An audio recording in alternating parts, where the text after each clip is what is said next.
ಕಂಗುವ ಇದು ಶಿವ ಅವರು ಡೈರೆಕ್ಟ್ ಮಾಡಿರುವಂಥ ಚಿತ್ರ. ಇಲ್ಲಿ ಸಿನಿಮಾ 2 ಟೈಮ್ ಪೀರಿಯಡ್ಗಳಲ್ಲಿ ನಡೆಯುತ್ತೆ. ಒಂದು 2024 ಹಾಗೆ ಇನ್ನೊಂದು 1070. ಅಲ್ಲಿ ಇರೋ 2 ಪಾತ್ರಗಳು, ಒಂದು ಫ್ರಾನ್ಸಿಸ್, ಇನ್ನೊಂದು ಕಂಗುವ. ಸೊ ಯಾವುದಕ್ಕೂ ತಲೆಗೆಡ್ಸ್ಕೊಳ್ದೇ ಇರುವಂಥ ಫ್ರಾನ್ಸಿಸ್ ಪಾತ್ರಕ್ಕೆ ಒಂದು ದಿನ ಒಬ್ಬ ಹುಡುಗ ಸಿಗ್ತಾನೆ. ಅವನು ಯಾರು ಅನ್ನೋದು ಇವನಿಗೆ ಗೊತ್ತಿಲ್ಲ, ಬಟ್ ಸ್ಟಿಲ್ ಅವನಿಗೊಂದು ಕನೆಕ್ಷನ್ ಫೀಲ್ ಆಗ್ತಾ ಇರುತ್ತೆ ಅವನ ಜೊತೆ.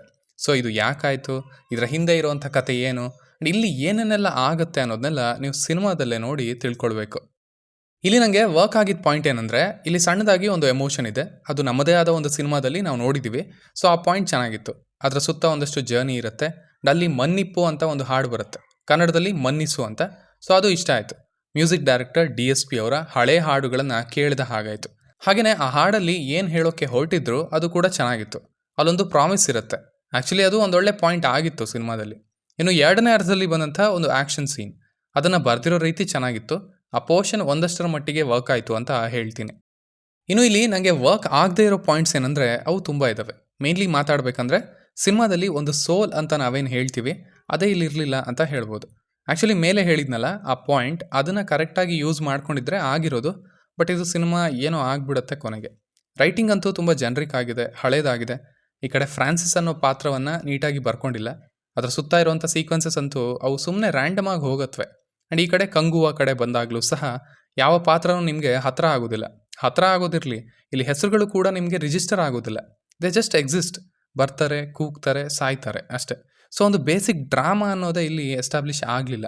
ಸೊ ಆಫ್ಟರ್ ಎ ಪಾಯಿಂಟ್ ಇಲ್ಲಿ ಅವೇ ಸೀಕ್ವೆನ್ಸಸ್ ಮತ್ತೆ ರಿಪೀಟ್ ಆಗ್ತಾ ಇದ್ದಾವೆ ಅಂತ ಅನಿಸ್ಬಿಡುತ್ತೆ. ಆಲ್ಸೋ ಈ ಸಿನಿಮಾವನ್ನು ಹೊರಗಿನಿಂದ ದೊಡ್ಡದು ಮಾಡಿದ್ದಾರೆ, ಆದರೆ ಒಳಗಿನಿಂದ ಇದು ಮತ್ತದೇ ಕಮರ್ಷಿಯಲ್ ಸಿನಿಮಾ ಅಷ್ಟೇ. ಇಲ್ಲಿ 5 ಟ್ರೈಬ್ಸ್ ಅಂತಾರೆ, ಯುದ್ಧ ಅಂತಾರೆ, ಬಟ್ ಅದೆಲ್ಲ ಜನರಲ್ ಆಗಿನೇ ಒಂದು ಕಮರ್ಷಿಯಲ್ ಸಿನಿಮಾದ ಆ್ಯಕ್ಷನ್ ರೀತಿಯೇ ಎಕ್ಸಿಕ್ಯೂಟ್ ಆಗಿದೆ. ಸ್ಪೆಷಲ್ ಅಂತ, ಸ್ಟನ್ನಿಂಗ್ ಆ್ಯಕ್ಷನ್ ಅಂತ ಯಾವ ಸೀಕ್ವೆನ್ಸಸ್ ಕೂಡ ಸಿಗೋದಿಲ್ಲ ಇಲ್ಲಿ. ಈ ಬಿಗ್ ಬಜೆಟ್ ಫ್ಯಾಂಟಸಿ ಫೋಕ್ಲೋರ್ ಅನ್ನೋದೆಲ್ಲ ಒಂದು ಹೊರಗಿನ ಲೇಪನ ಅಷ್ಟೇ ಆಗಿ ಉಳಿದಿದೆ. ಇನ್ನು ಮೇನ್ಲಿ ಇಲ್ಲಿ ಮೆನ್ಷನ್ ಮಾಡಲೇಬೇಕಾಗಿರೋ ವಿಷಯ ಏನಂದರೆ, ಇಲ್ಲಿ ಪ್ರತಿ ಕ್ಯಾರೆಕ್ಟರ್ ಕೂಡ ಕಿರ್ಚಾಡುತ್ತೆ. ಮೊನ್ನೆ ಒಬ್ಬರು ಕಿರ್ಚಾಡಿದಾಗ್ಲೇ ತಡೆಯೋಕ್ಕಾಗಿರಲಿಲ್ಲ, ಬಟ್ ಇಲ್ಲಿ ಹೀರೋನು ಕಿರಿಸ್ತಾರೆ, ಆ ಹುಡುಗನೂ ಕಿರಿಸ್ತಾನೆ, ವಿಲನ್ನ ಚೇಳಗಳು, ಹೆಣ್ಮಕ್ಳು, ಜನಗಳು, ಆ್ಯಂಡ್ ಅಫ್ಕೋರ್ಸ್ ವಿಲನ್ ಅವನು ಡಿಫಾಲ್ಟ್ ಕಿರ್ಚಲೇಬೇಕು. ಇವರು ಟ್ರೈಬ್ಸ್ ಅನ್ನೋದು ಗೊತ್ತು, ಅವರ ಹಾವಭಾವ ಹಾಗಿರುತ್ತೆ ಅನ್ನೋದು ಓಕೆ, ಬಟ್ ಈ ಕಡೆ ಆಡಿಯನ್ಸ್ ಕಡೆಯಿಂದನೂ ನೋಡಬೇಕಾಗತ್ತೆ ಅಲ್ವಾ. ಸೊ ಅದು ಆಫ್ಟರ್ ಅ ಪಾಯಿಂಟ್ ಅನ್ಬೇರಬಲ್ ಆಗಿಬಿಡುತ್ತೆ. ಅದ್ರ ಜೊತೆಗೆ ಆ ಸೌಂಡ್, ಆ ಸ್ಕೋರ್ ಕೂಡ ಸೇರಿಕೊಂಡಿದೆ. ಸೊ ಸಿಂಪಲ್ ಆಗಿ ಹೇಳೋದಾದರೆ, ಇದೊಂದು below average to strictly average cinema ಅಂತ ಹೇಳ್ತೀನಿ. ಎಫರ್ಟ್ ಇದೆ, ಬಟ್ ಈ ಸಿನಿಮಾಗೆ ತುಂಬಾ ಒಳ್ಳೆಯ ಬರವಣಿಗೆ ಬೇಕಿತ್ತು. ಆ್ಯಂಡ್ ಸಿನಿಮಾ ಯಾವ ರೀತಿಯ ಎಕ್ಸ್ಪೀರಿಯನ್ಸ್ನ ಪ್ರೇಕ್ಷಕರಿಗೆ ಕೊಡ್ಬೋದು ಅನ್ನೋದ್ರ ಕಡೆ ಗಮನ ವಹಿಸಬೇಕಿತ್ತು ಅಂತ ಅನ್ನಿಸ್ತು. ಯಾವ ಪಾತ್ರಗಳು ಕೂಡ ಕನೆಕ್ಟ್ ಆಗಲಿಲ್ಲ ಅಂತ ಹೇಳ್ತೀನಿ. ಯಶ್ ಅವರು ಮೆನ್ಷನ್ ಮಾಡಿದರು, ತಮಿಳು ಇಂಡಸ್ಟ್ರಿಯಿಂದ ಇಡೀ ಇಂಡಿಯಾ ತುಂಬ ಬಾಕ್ಸ್ ಆಫೀಸ್ ವಿಷಯದಲ್ಲಿ ಸಕ್ಸಸ್ ಆಗುವಂಥ ಸಿನಿಮಾಗೆ ನಾನು ಎದುರು ನೋಡ್ತಾ ಇದ್ದೀನಿ ಅಂತ. ಆ ಲಿಸ್ಟಲ್ಲಿ ಇದು ಮುಂದೆ ಇತ್ತು, ಬಟ್ ಇದು ಕೂಡ ಅದರಲ್ಲಿ ಈಗ ಹಿಂದೆ ಉಳಿದಿದೆ ಅಂತ ಹೇಳ್ಬೋದು. ಸೊ ಇಷ್ಟು ನನ್ನ ರಿವ್ಯೂ ಆಗಿತ್ತು ಈ ಸಿನಿಮಾದ ಬಗ್ಗೆ. ಇನ್ನು ನೀವು ಆಲ್ರೆಡಿ ಈ ಸಿನಿಮಾನ ನೋಡಿದರೆ ನಿಮಗೆ ಇದು ಹೇಗನ್ನಿಸ್ತು ಅನ್ನೋದನ್ನು ಖಂಡಿತ ಕೆಳಗಡೆ ತಿಳಿಸಿ.